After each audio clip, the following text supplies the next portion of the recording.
Alhamdulillah,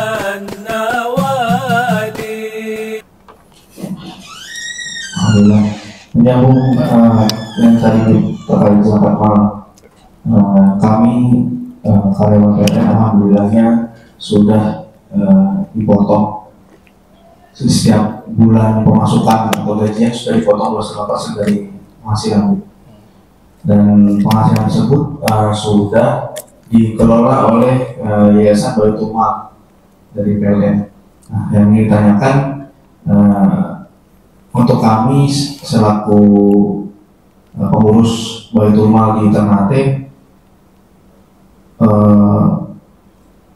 uang atau yang disakatkan tadi itu bisa digunakan untuk apa, Bu? Supaya kami tidak salah menggunakan hasil zakat daripada pegawai-pegawai. Terima kasih. Assalamualaikum warahmatullahi wabarakatuh. Waalaikumsalam warahmatullahi wabarakatuh. Ada istilah baru, zakat profesi. Ya, istilah baru, zakat profesi. Jadi zakat ini wajib keluar, yang pertama nisab, yang kedua haul. Walaupun tidak semua zakat ada haul ya, tapi kalau nisab itu pasti ada. Nisab itu harta yang dia miliki berapa nih yang wajib keluar zakat. Jadi orang yang tidak wajib keluar zakat, jangan kita wajibkan dia keluar zakat. Berarti kita sudah membuat hukum yang tadinya tidak wajib jadi wajib. Sama halnya begini, ya, jual rumah, mau rumahnya 10 miliar, dia jual, tidak langsung keluar zakat, dia tidak wajib keluar zakat. Tapi pemahaman di masyarakat, itu dianggap keluar zakat. Kecuali uangnya dia simpan 1 tahun, masih seperti itu, keluar zakat begitu. Tapi bukan berarti zakat jual rumah. Yang kena zakat itu adalah profesi penjual rumah.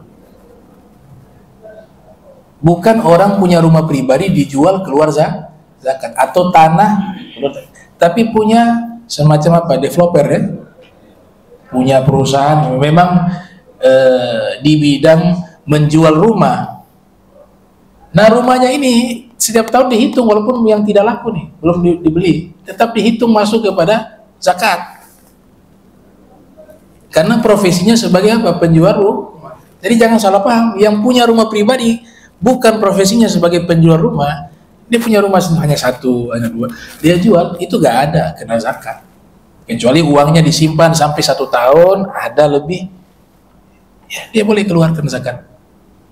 Nisab masih beda pendapat ukurannya ya, karena dulu hitungannya pakai emas.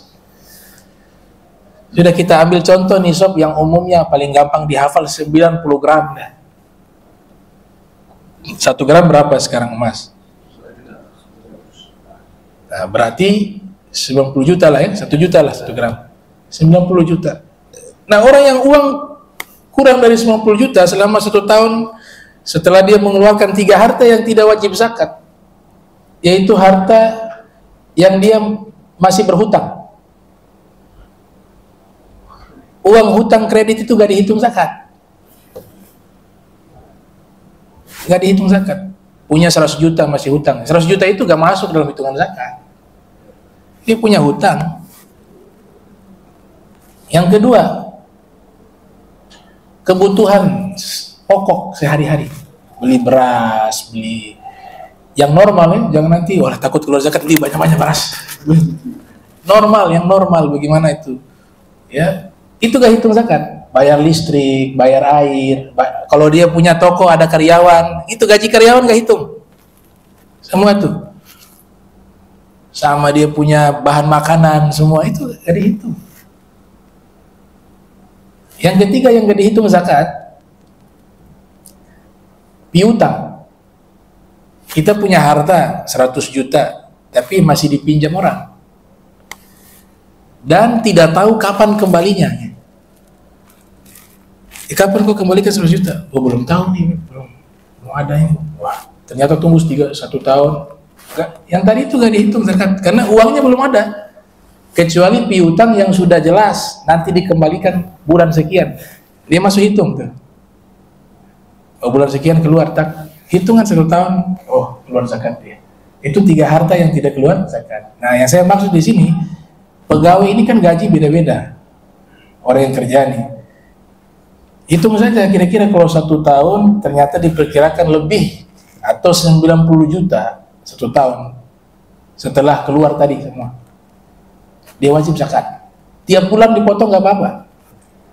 Dengan perhitungan sudah tahu harta setornya sekian. Paham kan? Cuma masalahnya di sini ya, ini dampak negatif dari zakat profesi nih. Kadang-kadang dipukul rata tuh, semuanya wajib zakat. Padahal ada yang gajinya 2 juta 1 bulan, ada yang 3 juta 1 bulan, ada yang 4 juta. Lalu ternate ini kehidupannya tinggi. Ya. Yang 5 juta juga kadang-kadang 1 tahun kurang. Nah, orang semacam ini justru terima zakat. Bukan keluar zakat. Cuma sudah jadi sistem, sudah. Saya juga dulu ngajar di Basnas di sini, Basnas Maluku Utara. Ya, saya kasih penjelasan begitu. Dilihat yang mana yang zakat, gitu. Kalau berdasarkan hukum, makanya ini jadi polemik nih zakat profesi itu di kalangan ulama ya, bukan di dalam sistem yang ada saat ini. Di kalangan ulama itu sudah jadi perdebatan panjang. Ada yang pro, ada yang kontra.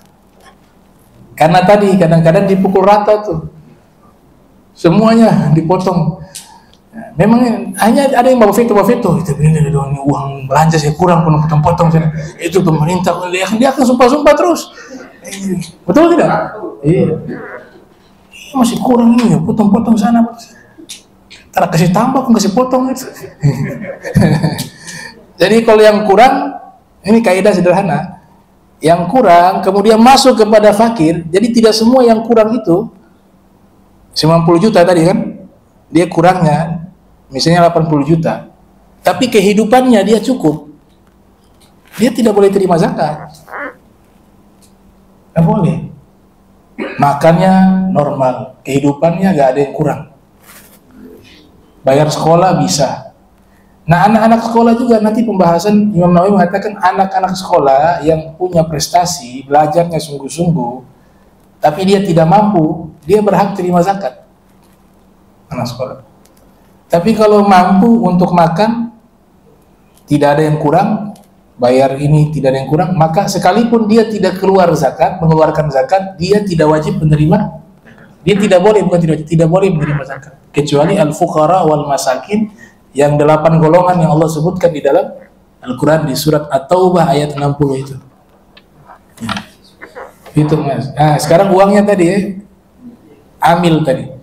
Nah, di kitab-kitab fikih yang dikatakan amil yang diangkat secara resmi oleh pemerintah dan tidak digaji, mereka bisa menerima zakat sekalipun dia orang mampu,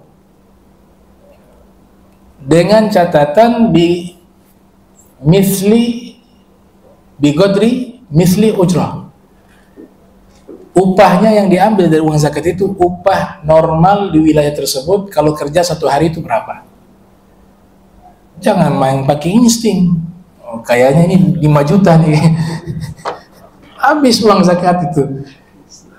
Insting. Oh, ini kayaknya nih sudah 2 hari nih saya urus di zakat. Sudah kayaknya mungkin standar nih 2 juta. Upah minimal di wilayah sini berapa? 100.000 1 hari, 100.000. Kalau dia kerja 5 hari, 500.000. Gitu. Jadi kalau diangkat secara resmi oleh pemerintah dan tidak digaji, karena sukarela, dapat. Makanya panitia nggak dapat kalau panitia itu. Makanya harus dilembagakan biar jadi keluar dari khilaf. Ini panitia juga, lot juga tuh bang. Iya. Iya, di lot. Itu di kitab fikih. Kalau Basnas dapat gaji nggak? Basnas ada gaji ya? Kalau Basnas dapat gaji nggak boleh terima, karena sudah dapat gaji dari pemerintah. Kecuali diangkat oleh pemerintah lembaga tersebut secara resmi dan diakui, namun sukarela tidak digaji, maka mereka bisa menerima uang zakat sebagai amil tadi. Ya, itu kaidahnya begitu. Ini banyak yang meraju nih waktu saya bahas ini. Iya, banyak yang meraju. Iya. Itu sesuai di kitab fikih.